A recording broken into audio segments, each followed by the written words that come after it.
Hello guys, what is going on? Daniel Charles back here again for another edition of Let's Talk Chelsea. It is the farewell N'Golo Kante show, or at least the first one we're going to be doing, because it appears that Kante is on the verge of joining Al Ittihad in Saudi Arabia. An astonishing twist that we have been speaking about in recent days, but still to kind of realise that this is the farewell probably of N'Golo Kante's Chelsea career. You know, could have happened and was a possibility always this summer, and we felt that for most of this year. But particularly the twist in kind of feeling that he actually may stay and sign that new contract to now move on is quite staggering. So we'll get into that, what it means, and for Chelsea addressing the issue and the midfield problems that need to be faced up to this summer from Chelsea. We're then going to speak about Levi Colwill and how that impacts the chase now for Moises Caicedo. Some other news regarding another midfielder Chelsea apparently are interested in, and a little bit on Kai Havertz too.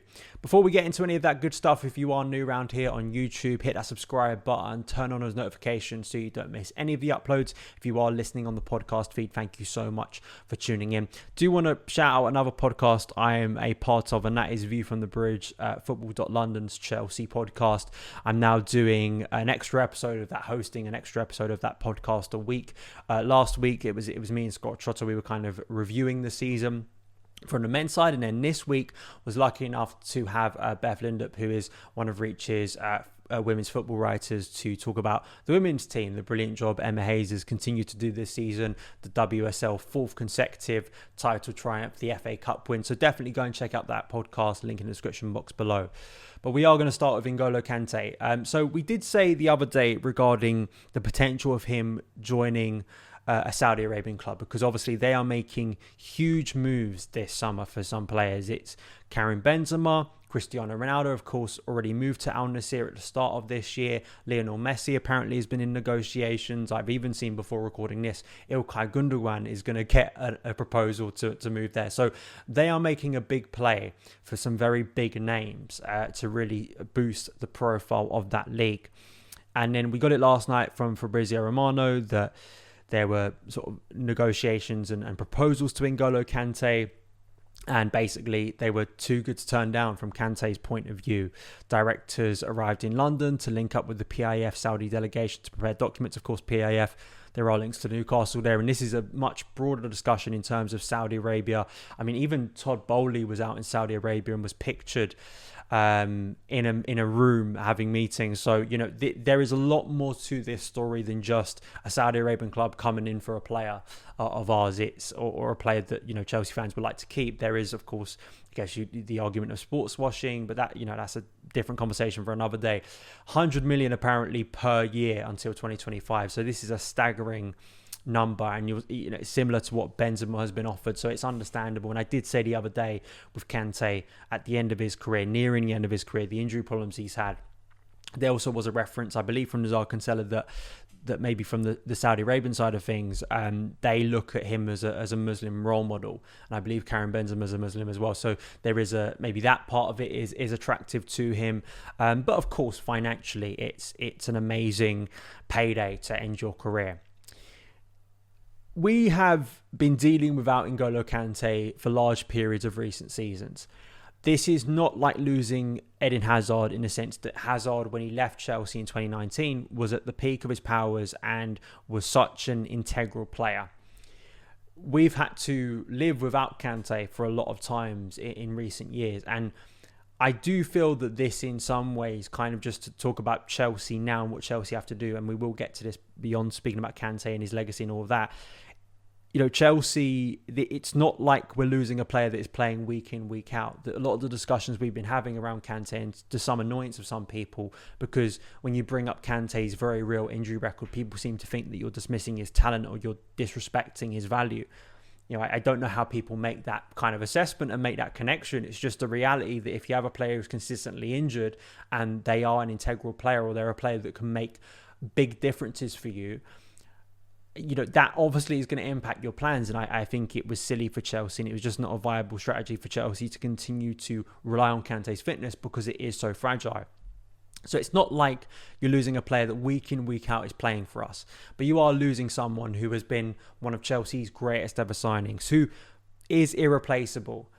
But the thing about Kante, when we look back at his Chelsea career now, signing him for 30 million, I do want to play this clip that's, I think, Haters shared on Twitter, in terms of a clip from Michael Emenalo, Chelsea's former technical director, about his first day in training and how much he impressed everyone. So I'll play that clip now. When N'Golo arrived for the first time for training session in Minneapolis, in the United States, and trained for the first time, of course, we knew how good he was.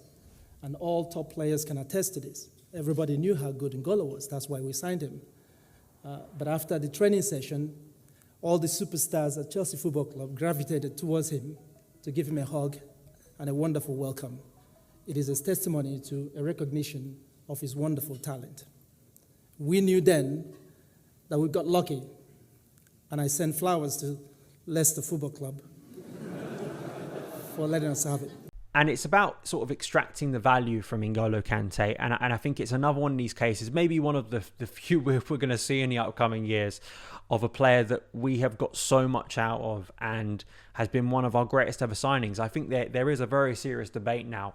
Is N'Golo Kante Chelsea's best ever signing in terms of value? I feel like Frank Lampard for 11 million is still obviously going to, very much challenge that.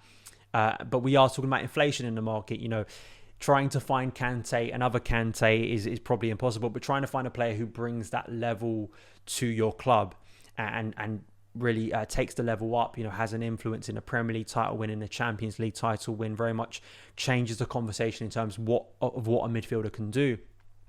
I think it's very difficult. Inflation in the market, as we'll get to with a player like Moises Caicedo, maybe would have cost you 30 or 40 million a few years ago. Not so the case now. But still, it is, when you still look at that fee, when you look at what Chelsea have got from Kante, it's remarkable. And I feel that Kante goes as a Chelsea legend and just a truly wonderful player to watch. Now, I think we all could see from a distance Kante, the brilliant impact he had on that astonishing Leicester title win, but then just watching him from the off and seeing how at his best what he's been able to do, the Premier League title win, obviously he had a huge hand in that. Even the next season, when things were a little bit more difficult under Conte, he still was head and shoulders above everyone else. Of course, this relates to his injury problems, but his influence in the Europa League triumph over Arsenal, of course, playing that game that then had a knock-on effect for Frank Lampard and Thomas Tuchel. But under Tuchel, I will keep on saying this, without N'Golo Kante, we do not win the Champions League in 2021. He is, as much as anyone else, as much as all the great performances and heroes of that run, Kante is the defining part of it. A truly astonishing midfielder, someone who very rightly is going to have, I think, chapters, maybe books written about him, of his influence in football and how unique of a player he is.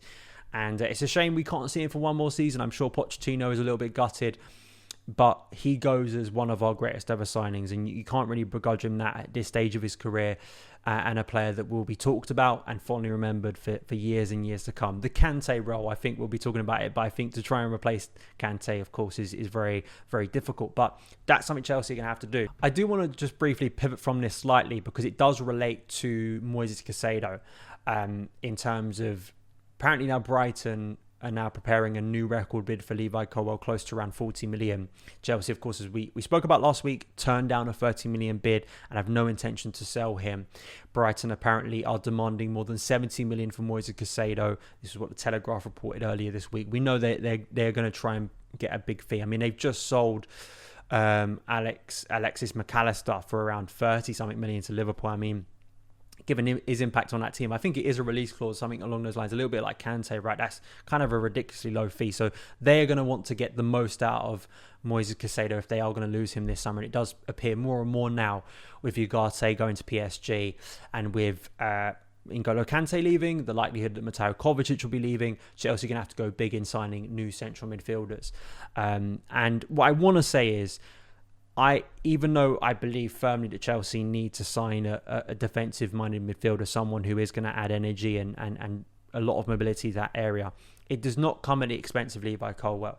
Firstly, because Chelsea made their decision last year to not let Colwill leave permanently. And it didn't even mean a cheaper fee for Marc Cucurella. We still paid around, a fee going up to 60 million for him, and we loaned him. And I don't see, once you've made that firm stance, I think Chelsea would look pretty ridiculous now.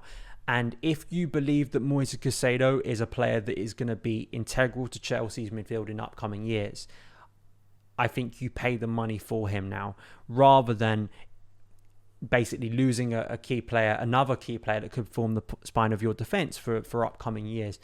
Levi is an incredible talent.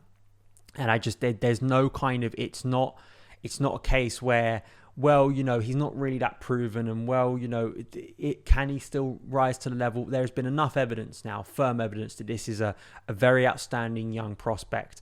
And the fact that Chelsea was so adamant of not selling him last year, and the fact that they keep on saying there's no intention to sell, this is where you are going to be tested, because I'm pretty sure that Brighton are going to try and test Chelsea's resolve.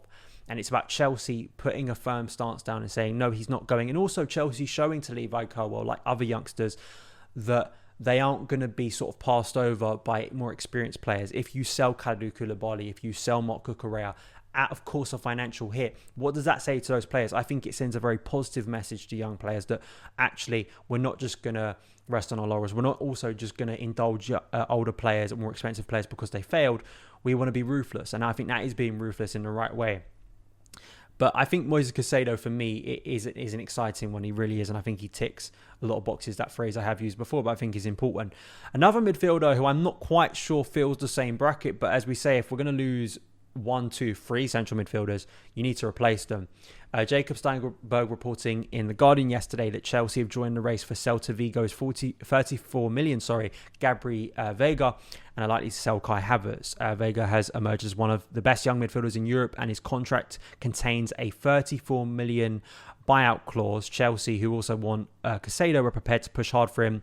Liverpool will consider moving for Veiga once they complete the signing of the midfielder Alex McAllister, which they've basically done at this point.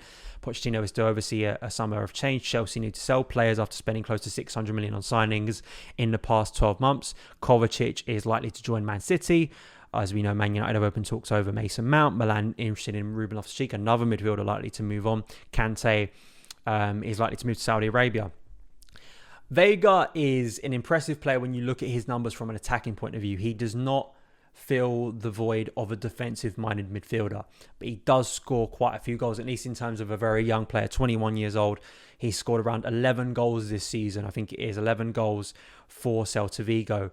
And just to give you context, I mean, in the Liga for Celta Vigo, they finished 13th, and they were only 3 points above the relegation zone on the final day. So, this is not one of the top teams. This is very much a mid-table team, and he is performing above kind of his level. And the accusation, Chelsea have lacked goals in a lot of areas, but they've also lacked goals from a central midfielder. And given how young he is, I mean, I did look at his FB ref, which I say isn't always the full picture, but gives you kind of a general overview of what he looks like as a player. And in terms of attacking, in terms of the percentile of non-penalty goals, non-penalty XG, shots, non-penalty XG, all of that stuff, progressive carries, take-ons, touches in the attacking penalty area. All of those things speak to an attacking-minded player, someone who can have an impact in the final third. That in itself is not a bad thing from a central midfielder. But in terms of that other side to the game, tackles, interceptions, blocks, that is not what he's in the team for. Of course, you always have to say that there are players, given certain instructions, but, I don't think I'm looking at Veiga as someone who very much feels the main priority like Moises Caicedo does. And when you look at FB Ref, who they compare him to, Eze from Crystal Palace is one of the names instantly as number one. So you're not talking about, Golovin is another one there. You're talking about a certain creative type of midfielder.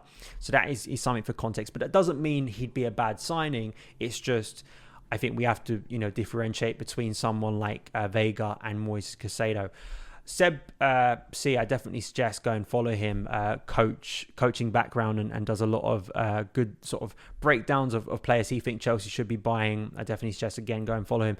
He brought up this little graph here from Smarter Scout, which looked at N'Golo Kante, Moises Caicedo, and Lucas Diop, who plays for RB Salzburg, but he's sort of looking at different seasons here. N'Golo Kante in 21-22, Moises Caicedo from this season at Brighton, and then finally Diop from the 21-22 season when he was still in France before he joined RB Salzburg. I do just want to say about Moises Caicedo, this is more proof if you are watching on YouTube in terms of what Chelsea need from a defensive-minded midfielder. So impressive from Moises Caicedo, of course, playing in a very, very well-performing team at Brighton. Of course, you have to factor in that he is in a very settled environment comparative to Chelsea. But I just think, again, in terms of ball retention, in terms of his ability to recover, in his ability to tackle, Caicedo is someone who I think for matches, a bit like what we were saying with Ugarte, but I think matches kind of that very aggressive nature that Mauricio Pochettino would want to bring to this Chelsea team. And I think with Enzo Fernandez as well, partnering someone like Caicedo, you can imagine Caicedo doing a lot of the legwork and giving that time to, say, Enzo Fernandez, let's say in a 4-2-3-1 or a 4-3-3, I think it would give Fernandez and other midfielders that Chelsea have on their books a lot of license. So I really do think, and I'll come back to this, Chelsea, they're losing a few midfielders now, but obviously we're not getting a fee for N'Golo Kante, but I would say we've extracted a lot of value from Kante in the years he's been at Chelsea. And also, you're taking a hefty wage off the books, which sometimes we don't really talk about, because a lot of the time when the headlines come up, we're talking about fees. We're talking about that always remains in the media. The biggest obsession is the fee, rather than the wages, which for a lot of these big clubs can sometimes define whether you do a transfer or not. Are the wages right with sort of your structure? Are they breaking that structure? What does it mean if you buy that player? What does it say to other players? I think that in itself is something to think about here. They're taking a big wage with Kante off, as well as Ruben Loftus-Cheek, as well as potentially Mason Mount and Mateo Kovacic. So that in itself, obviously creates space for Chelsea to potentially spend big in the transfer market in the central midfield, because they kind of have to this summer. That is it for today's show. I mean, there was the Neymar story, which again is cropped up, and I roll my eyes once again, because it feels like every summer now. I mean, it feels a little bit like Hulk, the sequel, effectively. I'm not talking about Marvel's Hulk. I'm talking about Hulk, of course, who played for Zenit at one point. I believe he's back in Brazil now, who was linked to Chelsea for so many years, and nothing ever materialised. And it's a bit like what I was saying about Cristiano Ronaldo last year. I mean, there is no, other than Chelsea's ownership, it breaks down all kind of, whether they have a strong reputation or not is kind of arguable given the way they're perceived, particularly boldly in the media, but it really would undermine any idea of bringing in young players, of bringing the wage bill down, of bringing in Mauricio Pochettino. To go for someone like Neymar. It's just so indulgent, and it would just be, I think, a horrible sign in terms of going for that superstar kind of law when really, Neymar coming towards the end of his career has had a lot of injury problems. I mean, I could see him going to Saudi Arabia at some point too. It would make no sense, but it just seems like all the time now Neymar and Chelsea will get linked for the end of time. He'll be close to retirement and he'll be out of football completely, and he'll still be linked to Chelsea. It's just one of those things that just seems to happen every single summer. So I'm not taking it that seriously. Thank you guys for watching. Follow me on Twitter at SonOfChelsea, and I'll see you again very soon. All the best.